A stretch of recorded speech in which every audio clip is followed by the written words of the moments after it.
Olá, meus amigos, um dia de muita paz para todos nós. Hoje, exatamente 17 de dezembro de 2021, e estamos nós reunidos para estudarmos a obra Ave Cristo.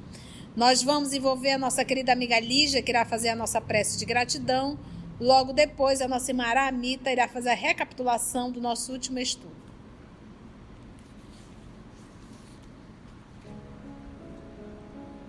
Mestre amigo Jesus, com o coração em festa, e chegamos hoje ao último estudo do ano. Agradecemos porque pudemos estar aqui convosco, em volta dessa palavra, que possamos sentir o que temos aprendido nesses estudos e que sempre, na hora de tomar uma decisão, por menor que ela seja, possamos pensar: o que Jesus faria se estivesse em meu lugar?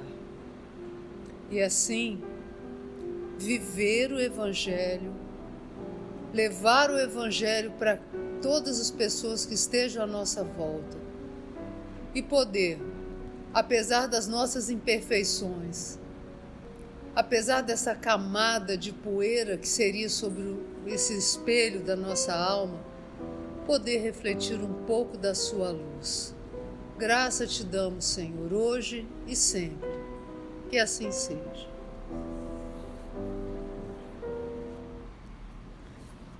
Em nosso último estudo, nós vimos que o irmão Corvino tratou por 30 horas consecutivas de Tassiano, que chegou de Roma com a peste, e ele conseguiu debelar a doença, e o Tassiano sentia uma afinidade com o Corvino, e eles se tornaram amigos, conversavam sobre tudo. Tassiano perguntou por que ele não ia para a metrópole, que lá ele poderia se dar bem, ser professor, qualquer coisa lá. Então eles se tornaram amigos e o Corvino teve uma ótima ideia: levar umas crianças para cantar para o Tassiano. E o Tassiano, ok, disse tudo bem. Ele levou 30 crianças lá para a herdade do Tassiano, e as crianças se divertiram, houve mágica, houve teatrinho, houve tudo. Comida, bebida, bolo, salgado, guaraná. Ah, não tinha guaraná ainda, desculpa. Eles estavam lá e quando terminou tudo, o Corvino pediu para uma das crianças fazer a prece. E o Tassiano permitiu, pensando que fosse uma prece aos deuses. E quem foi fazer a prece foi a criança mais nova, que se chama Silvano. Quando o Silvano começou a fazer a prece, ele falou o nome de Jesus, o Tassiano se transformou. Mandou soltar o cachorro, né? E um cachorro mastim, um cachorro caçador, avançou e abocanhou a criança. Apenas a Pontimiana interviu e nós estamos nessa hora, nessa confusão, nesse choro, criança gritando, Corvino aparvalhado, não sabe se atende um, se atende outro. Vamos ver o que aconteceu. Rufo, velho escravo da quinta, abeirou-se do presbítero, oferecendo-lhe os préstimos. O religioso aceitou-lhe a cooperação, rogando-lhe reconduzisse os meninos ao lar, de modo a ocupar-se de Silvano, como se fazia mister necessário. Dispôs-se ao regresso, conchegando a inocente vítima de encontro ao peito. Caminhava lentamente no trecho isolado que ligava a residência de Vetúrio à cidade, absorto em escuros pressentimentos. O menino, de tórax aberto, confrangia-lhe a alma. Em dado momento, parou de gritar, embora a hemorragia prosseguisse abundante. O irmão Corvino percebeu-lhe a queda de forças e buscou repousar sob vetusto carvalho, a fim de ouvi-lo. O pequerrucho fitou nele os olhos embaciados pela agonia. Varro, em pranto, inclinou-se paternalmente e perguntou com carinho: Estás recordando Jesus, meu filho? Respondeu em voz débil: Estou sim, senhor. Mas, revelando-se muito distante das questões transcendentes da fé, flor humana sequiosa de ternura, exclamou para o benfeitor: Papai, abraça-me, tenho frio. Quinto Varro compreendeu. Estreitou-o contra o coração, como se desejasse aquecê-lo com o calor da própria alma. Tudo em vão. Silvano estava morto. O doloroso acontecimento traçava sombrios horizontes ao futuro da igreja. Abatido e desencantado, o presbítero perguntava a si mesmo se não fora precipitado na visita. Entretanto, refletia: seria leviandade oferecer a alguém o que possui de melhor, com pureza de sentimento? Guardava nos pequenos aprendizes do Evangelho a coroa do seu trabalho. Poderia ser acusado pela circunstância de tudo fazer por despertar um filho para a verdade? Como entender-se com Tassiano sem tanger-lhe as fibras mais íntimas? Restabelecido no equilíbrio físico, o jovem seria convocado à vida social intensa. Conhecer-lhe-ia o ministério. Seria constrangido a decidir-se. Não seria, pois, aconselhável informá-lo, indiretamente, quanto às suas atividades cristãs? E que melhor maneira de fazê-lo, além daquela de apresentar-lhe os seus princípios numa demonstração prática de trabalho? Se o filho não conseguisse ouvir qualquer referência à boa nova através dos lábios de uma criança em prece, como suportaria qualquer alusão a Jesus em discussões estéreis? Sabe, meus amigos, durante muitos séculos, nós éramos proibidos de falar Jesus. E aí a gente pergunta: o que hoje nos proíbe de falar Jesus de Nazaré? Se não há orgulho, vaidade e egoísmo.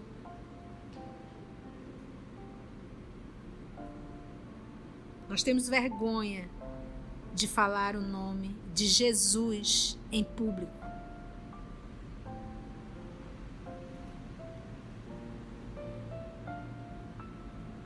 E todo aquele que se envergonhar dele não terá glórias perante Deus. Porque a atitude não será de um cristão.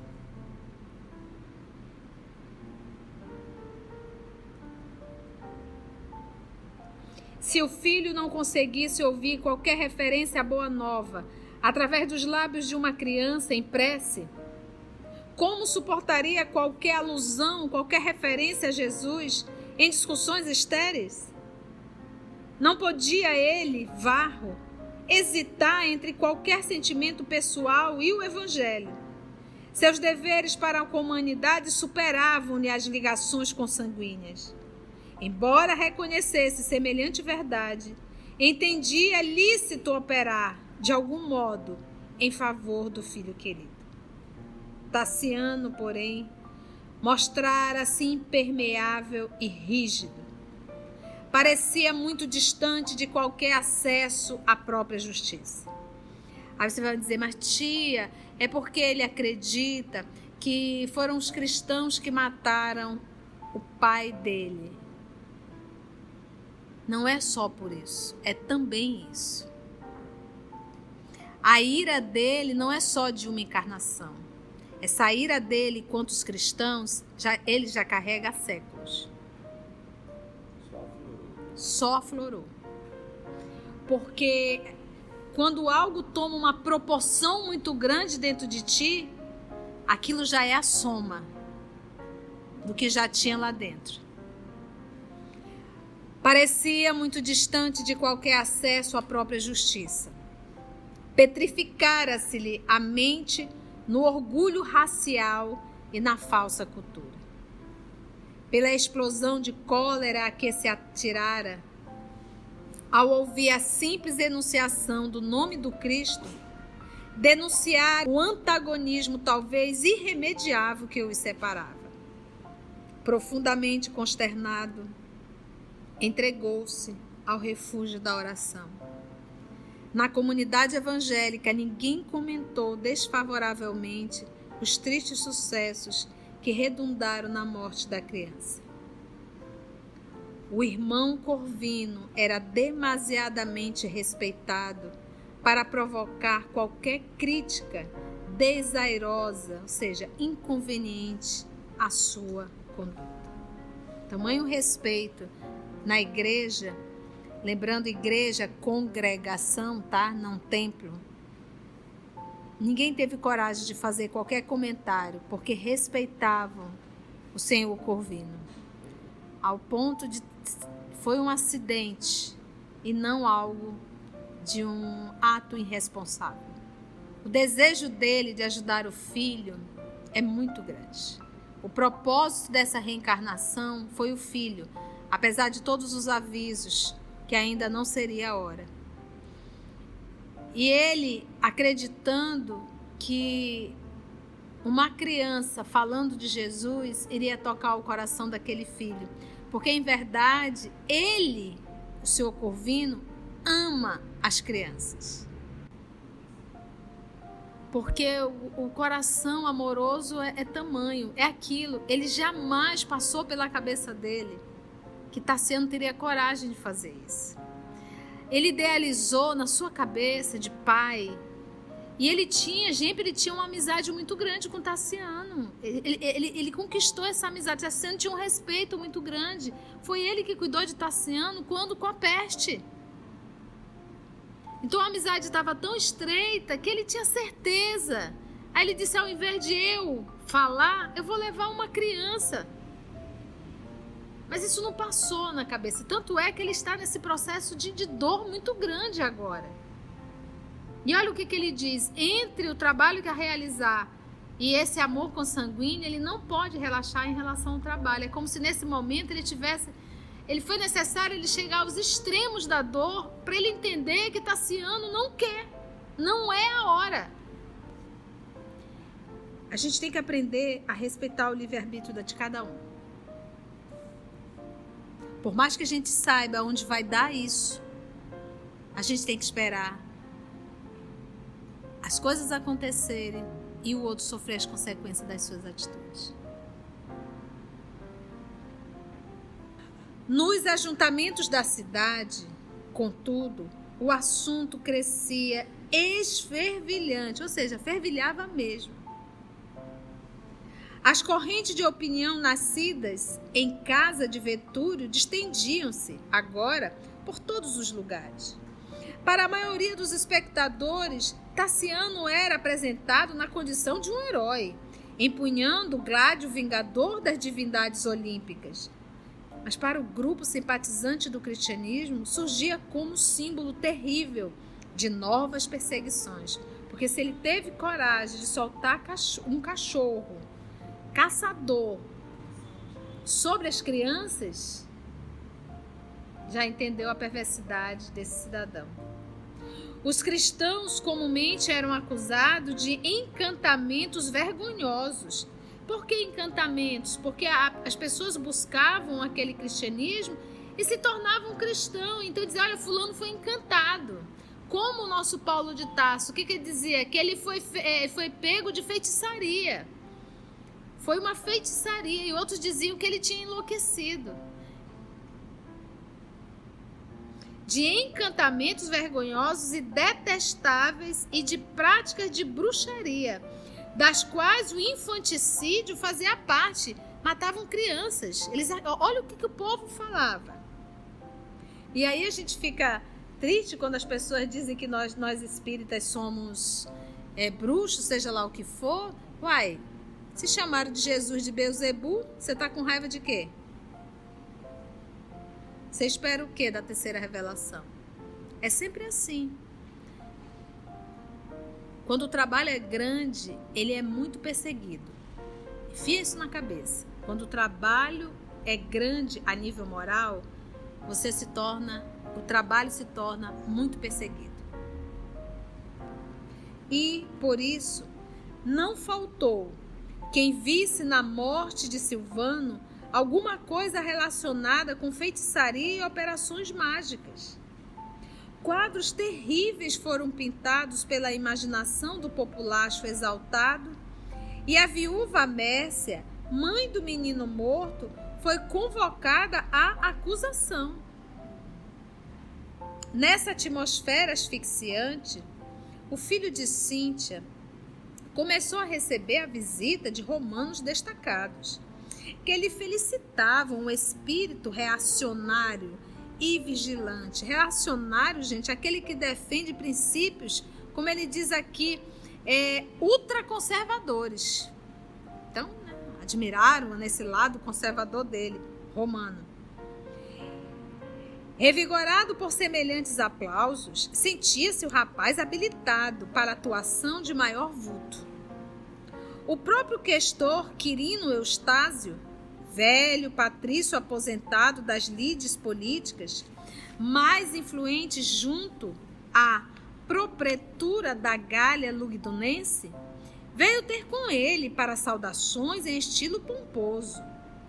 Dentre os assuntos tratados, não podia faltar o tema preferido. E aí vamos ver esse diálogo entre Tassiano e o questor Quirino Eustácio. Acredito que a mocidade romana não poderia enviar-nos a província mais digno embaixador. Encareceu o cortesão com o calculado timbre de voz das pessoas entregues à bajulice. A deplorável doutrina dos judeus proscritos insinua-se assustadoramente, ameaçando-nos as tradições.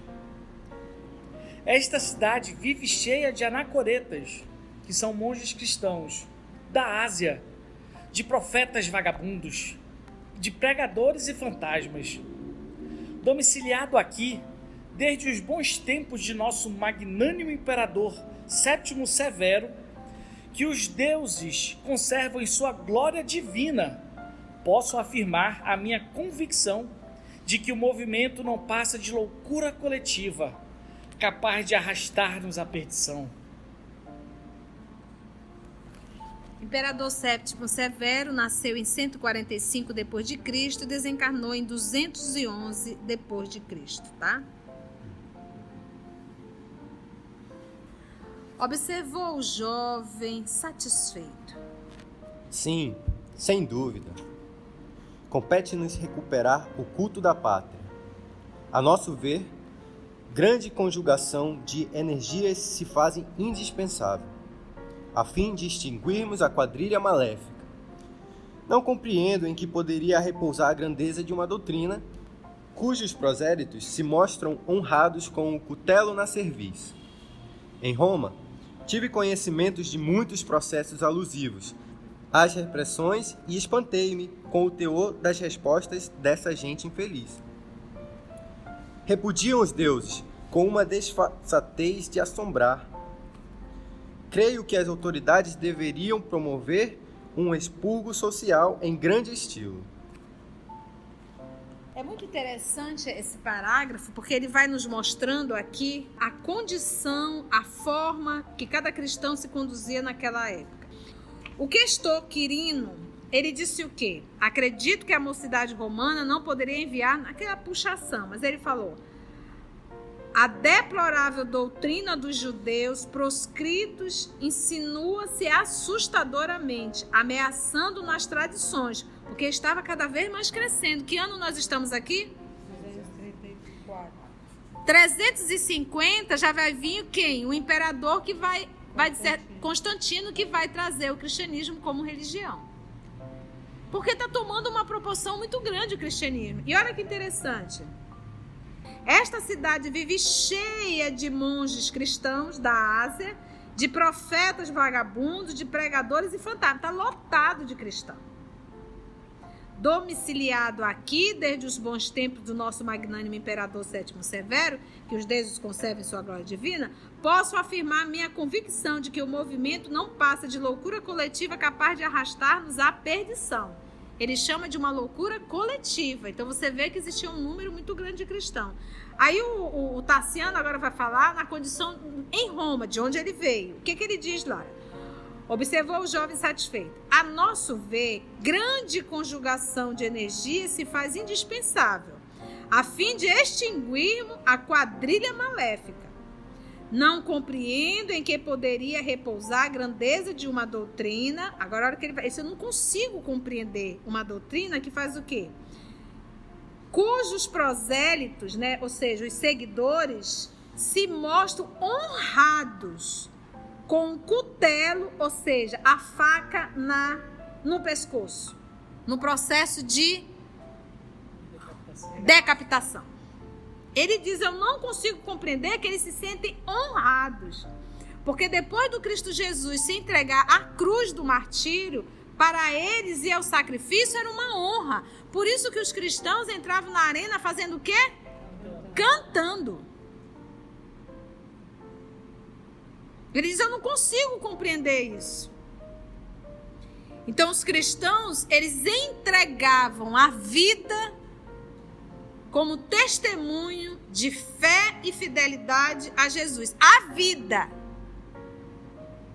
Nós não entregamos nem um desejo. Porque entre o desejo e o Cristo, a gente opta pelo desejo.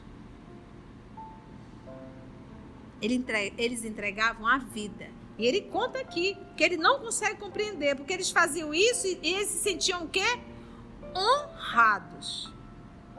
Em Roma, diz o Cassiano, tive conhecimento de muitos processos alusivos, ou seja, referente às repressões, e espantei-me com o teor das respostas dessa gente infeliz. Eu fiquei espantado de ver esse povo respondendo. Aí aquilo que Jesus diz, que vocês nunca estarão só. Quando vocês forem falar em meu nome, uma língua de fogo cairá sobre vós e falarás como nunca falaste antes. Por quê? Porque você já entendeu quem é o grande, quem é o maior. É Deus, é Cristo Jesus, não homens. É por isso que não se intimidavam. E o outro ponto, eles tinham a certeza da continuidade da vida, porque eles sabiam que Jesus ressuscitou no primeiro dia da semana, no domingo.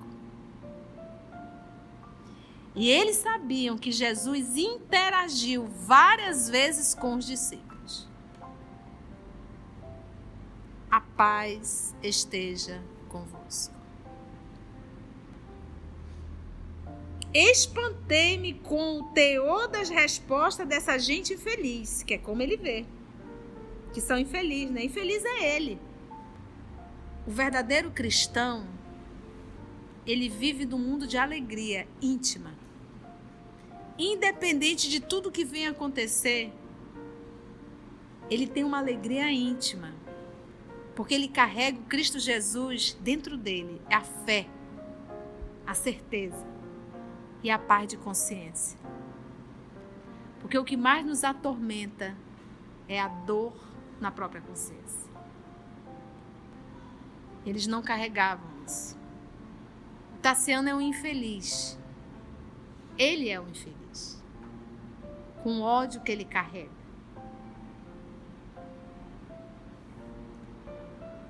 repudiam os deuses com uma desfaçatez de assombrar.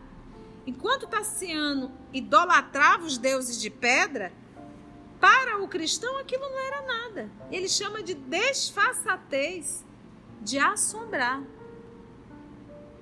Aquilo não significava absolutamente nada para um cristão, apenas pedra. Creio que as autoridades deveriam promover um expurgo social em grande estilo. Cenas do próximo capítulo. Vamos envolver a nossa irmã Aramita, que irá encerrar o nosso ano de 2021, a sua fala, logo depois a sua prece.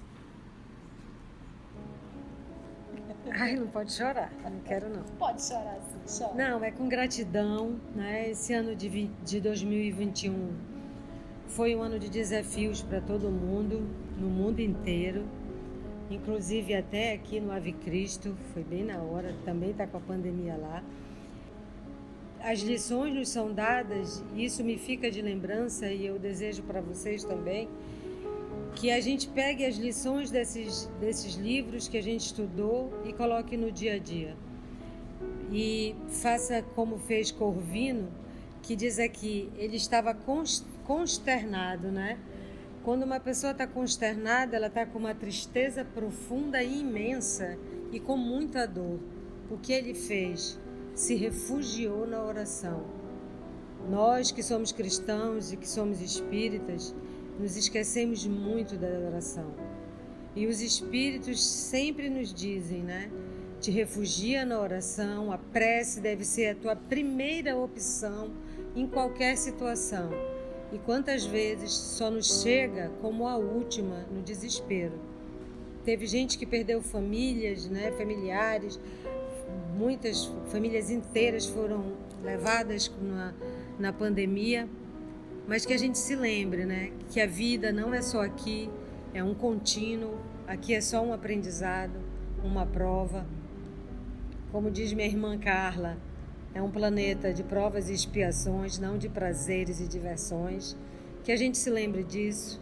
E eu gosto das palavras de Emmanuel que nos dizem, te fia na oração, cumpre o teu dever, faz o teu trabalho e caminha até o fim.